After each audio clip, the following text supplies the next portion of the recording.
नमस्कार बांधकाम मित्रांनो, आज आपण बांधकाम कामगार योजनेविषयी बरीचशी अशी माहिती या व्हिडिओमध्ये जाणून घेणार आहोत.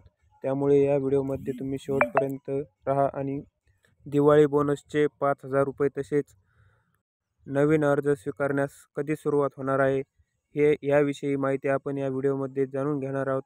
त्याविषयी एक याचिका कोर्टामध्ये दाखल करण्यात आलेली आहे.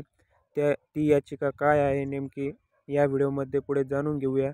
तर या व्हिडिओला लगेच लाईक करून टाका आणि हा व्हिडिओ जास्तीत जास्त मित्रांपर्यंत शेअर करा, त्यांनाही या योजनेविषयी माहिती मिळून जाईल. तर चला मित्रांनो, व्हिडिओला सुरुवात करूया. तर मित्रांनो, महाराष्ट्र इमारत व इतर बांधकाम कल्याणकारी मंडळ मुंबई यांच्याकडून याचिका करण्यात आलेली आहे.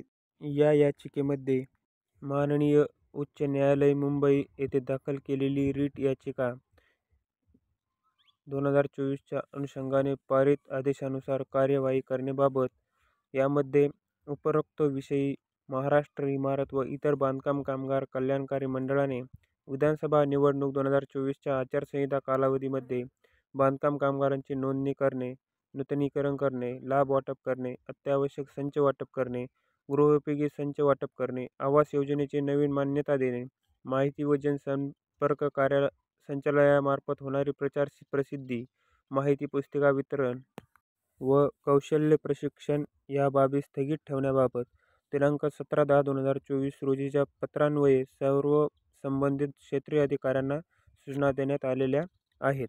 याबाबत महाराष्ट्र राज्य बांधकाम कामगार संयुक्त कृषी समिती व इतर संघटना यांनी माध्यमिक उच्च न्यायालय मुंबई येथे महाराष्ट्र शासन व इतर संस्थेविरुद्ध याचिका दाखल केले असून वरील पत्रान्वये देण्यात आलेले आदेश रद्द करण्याबाबत माननीय न्यायालयास विनंती करण्यात आलेली आहे.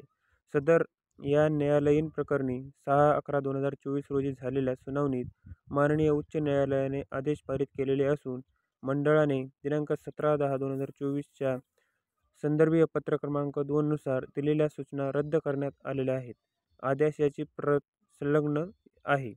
माननीय न्यायालयाने वरील सुनावणीत दिलेल्या आदेशाच्या अनुषंगाने आपणास कळविण्यात येते की ज्या बांधकाम कामगारांना नव्याने नोंदणी नूतनीकरण अर्ज सादर करावयाचे आहेत, अशा बांधकाम कामगारांनी नजीकच्या तालुका सुविधा केंद्रास कागदपत्रांसह भेट देऊन अर्ज सादर करण्याची कार्यवाही करावी अशी सूचना देण्यात आलेली आहे.